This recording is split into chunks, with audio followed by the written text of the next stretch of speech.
Hello everyone, welcome back to my YouTube channel let's discuss. So friends, आज हम discuss करेंगे class 10th subject Hindi and worksheet number 52। और यह worksheet आपका 6 नवंबर 2020 के लिए होगा। तो आइए फ्रेंड्स, इसे प्रॉपर वे में डिस्कस करते हैं। अगर फ्रेंड्स आप हमारे चैनल पे नए हैं तो हमारे चैनल को सब्सक्राइब करिए, वीडियो को लाइक कीजिए और शेयर कीजिए ताकि आपको लेटेस्ट नोटिफिकेशन मिल पाए। और फ्रेंड्स, इस चैनल पे आप सभी के लिए 1 से 2 दिन पहले वर्कशीट सॉल्व करके प्रोवाइड कर दी जाती है ताकि आप अपने स्टडी को बूस्टअप करते रहें। ओके फ्रेंड्स, तो आइए स्टार्ट करते हैं। आनुवांशिकता एवं जैव विकास, आपको बताया जैव विकास नहीं आएगा, सिर्फ आनुवांशिकता आपके बोर्ड एग्जाम के लिए इम्पोर्टेंट है और यही आपके सिलेबस में है और यही आएगा। ठीक है, तो आइए, द्विसंकर क्रॉस क्या होता है। द्विसंकर क्रॉस क्या होता है मतलब दो पौधे के दो जोड़ी विकल्पी लक्षण के मध्य क्रॉस संकरण को द्विसंकर कहा जाता है। यानी दो पौधे की जो दो जोड़ी होता है, ठीक है, विकल्पी लक्षण के मध्य क्रॉस कराया जाता है, वही द्विसंकर क्रॉस कहा जाता है। उदाहरण के लिए किसी पौधे के बीच के आकार और रंग में अंतर, किसी पौधे के बीच में आकार और रंग में अंतर, जैसा कि मेंडल ने मटर के बीज को लिया था। ठीक है, तो आकार और रंग में अंतर, इन्होंने मेंडल ने मटर के बीज के पौधे को ही चुना था।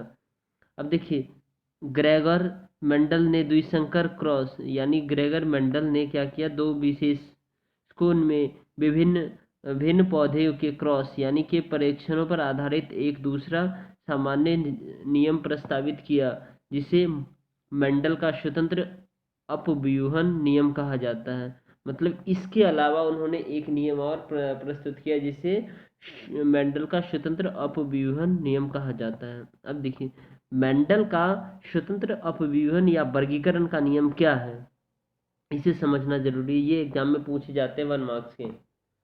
यह नियम कहता है कि जब किसी संकर में लक्षणों के दो जोड़े के लिए जाते हैं तो किसी एक जोड़े का लक्षण विसंयोजन दूसरे जोड़े से स्वतंत्र होते हैं। ठीक है दोस्तों, ये आपका जॉन ग्रेगर मेंडल है, ये आनुवांशिकता के पिता है। इन्हें आप याद रखेंगे, 1 मार्क्स में ऐसे भी पूछा जाता है आनुवांशिकता के पिता कौन है, तो जॉन ग्रेगर मेंडल साहब है। चलिए आइए इसे आगे आप डिस्कस करते हैं। क्या होता है जब मटर के पौधे में एक विकल्पी जोड़े के स्थान पर दो विकल्पी जोड़ों का अध्ययन कराने के लिए संकरण कराया जाता है। गोल बीज वाले लंबे पौधे का यदि झुर्रीदार बीजों वाले बौने पौधे से संकरण कराया जाए तो प्राप्त संतति कैसी होगी। तो प्राप्त संतति कैसी होगी अर्थात ये एक्सपेरिमेंट है, उन्होंने कैसे कैसे जो है ना किया। मतलब देखिए, एफ पीढ़ी के सभी पौधे लंबे एवं गोल बीज वाले होंगे। उन्होंने जब एक्सपेरिमेंट किया तो उसके दौरान उन्होंने ये सारे जो ऑब्जर्वेशन प्राप्त किए। ठीक है, वह झुर्रीदार बीज वाले बौने पौधे किसे संकरण कराया जाए तो प्राप्त संतति कैसी होगी। तो एफ पीढ़ी के सभी पौधे लंबे एवं गोल बीज वाले होंगे, अतः लंबाई तथा गोल बीज प्रभावी लक्षण है। परंतु क्या होता है जब F1 संतति के स्वनिषेचन से F2 पीढ़ी की संतति प्राप्त होती है। पनेट वर्ग नामक आरेख के अध्ययन की सहायता से जनकों द्वारा युग्मकों का उत्पादन, युग्मजन जाइगोट का निर्माण, F1 F2 संतति पादपों को समझाया जाता सकता है, जैसे कैपिटल आर और बड़े आर, ये और वाई और छोटे वाई, मतलब स्मॉल वाई। ये पौधे में अर्धसूत्र कोशिका विभाजन, स्वतंत्र अंड और पराग स्वतंत्र उत्पादन के समय जीन के दो जोड़ों के स्वतंत्र विसंयोजन के को समझने के लिए पनेट वर्ग का सफलतापूर्वक प्रयोग किया गया। मतलब पनेट वर्ग का क्यों प्रयोग किया गया ये आपके क्वेश्चन आंसर में भी पता चल जाएगा दोस्तों। आइए आगे इसको और डिस्कस करते हैं। कह रहा जो जीन की एक जोड़ी आर यानी एक झुर्रीदार था और एक जो है ना क्या हुआ था, जो प्योर जो मटर का बीज उन्होंने, अगर मान लीजिए उन्होंने जो उनसे एक्सपेरिमेंट से किया तो एक काफ़ी अच्छा था, तो आर।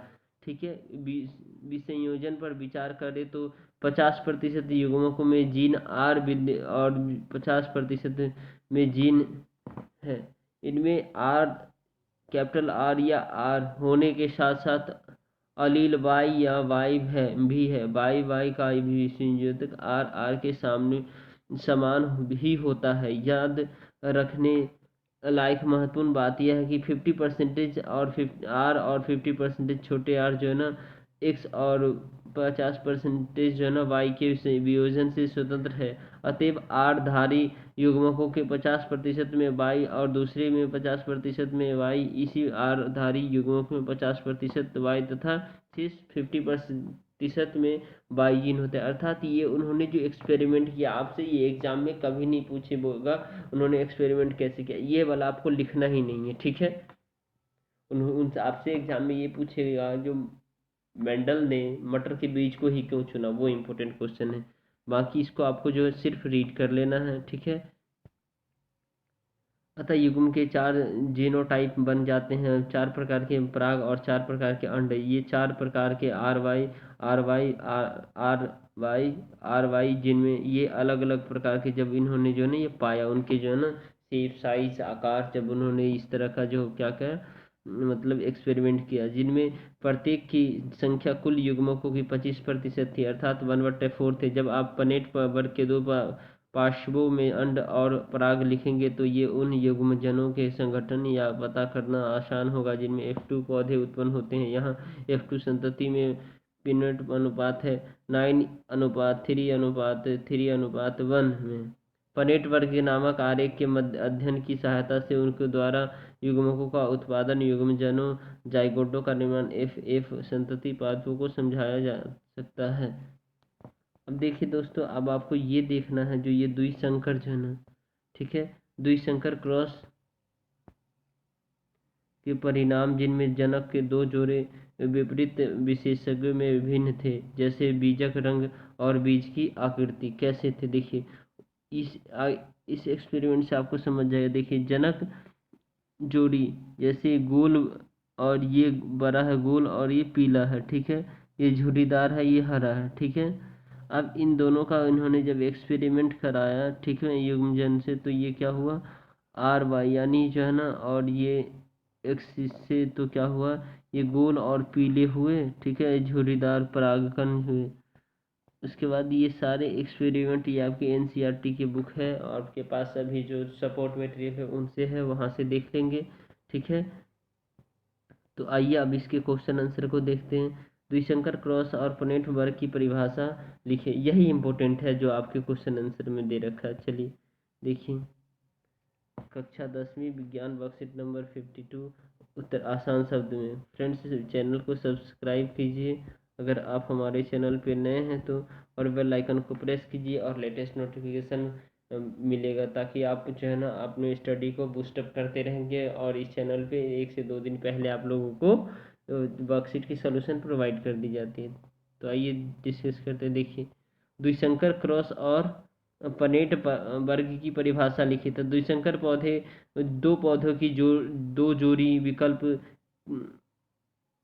विकल्पी लक्षण, ये विकल्पी लक्षण है दोस्तों, लक्षण के मध्य क्रॉस संकर को द्विसंकर कहा जाता है। उदाहरण के लिए किसी पौधे के बीज के आकार और रंग में अंतर, किसी पौधे के बीज और आकार में अंतर, ऐसे भी आप लिख सकते हैं क्रॉस, ठीक है दोस्तों, ये वाला अब ऐसे लिख सकते हैं क्रॉस। अब उसके बाद आप देखिए पनेट वर्ग नामक आरेख के अध्ययन की सहायता से जनकों द्वारा युग्मकों का उत्पादन, युग्मजनों यानी जायगोट का निर्माण, एफ संतति पादपों को समझाया जा सकता है। ये है पनेट वर्ग, ठीक है दोस्तों। आई होप आपको उतने आंसर समझ में आ रहा होगा। अब क्वेश्चन नंबर 2 देखते हैं। क्वेश्चन नंबर 2 बहुत ईजी है। मंडल का स्वतंत्र वर्गीकरण नियम लिखे। मंडल का स्वतंत्र वर्गीकरण नियम क्या होता है, आइए देखते हैं।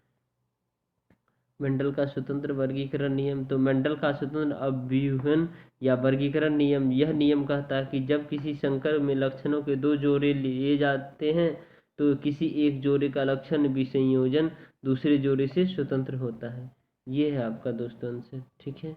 अब क्वेश्चन नंबर 3 देखते हैं। क्वेश्चन नंबर 3 यहाँ अब देख पा रहे हैं, देखिए गोल गोल पीले बीजों के साथ मटर के पौधे और में आत्मपरागण के बाद मेंडल द्वारा निम्नलिखित परिणाम प्रकार के बीज प्राप्त किए गए हैं। गोल पीला, गोल हरा, झुर्रीदार पीला, झुर्रीदार हरा। ये गोल पीला जो ना 630 था, गोल हरा 216 और झुर्रीदार पीला 202 और झुर्रीदार हरा 64। इस परिभाषा का विश्लेषण करें और वंशागति के सिद्धांत का वर्णन करें जो कि इस परिणाम की व्याख्या करता है। आइए यही क्वेश्चन है आपका, क्वेश्चन नंबर 3 का आंसर हम देख रहे हैं यहाँ। देखिए, प्रत्येक गुण का अनुपात बीज आकार और बीज रंग दोनों के लिए लगभग 3:1 था। F1 पीढ़ी के पौधे में संकरण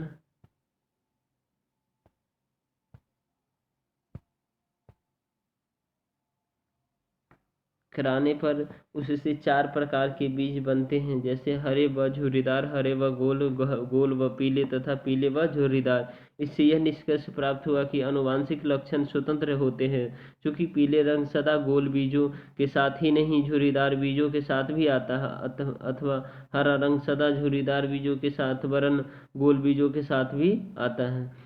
इन आंकड़ों में मेंडल ने वंशागति के तीसरे सिद्धांत को विकसित किया, स्वतंत्र वर्गीकरण का सिद्धांत। ओके फ्रेंड्स, तो आई होप आपको ये समझ में आया होगा। फ्रेंड्स, आप हमारे चैनल को सब्सक्राइब कीजिए और वीडियो को लाइक कीजिए और बेल आइकन को प्रेस कीजिए ताकि आपको लेटेस्ट नोटिफिकेशन मिल पाए। Thank you, thanks a lot for watching.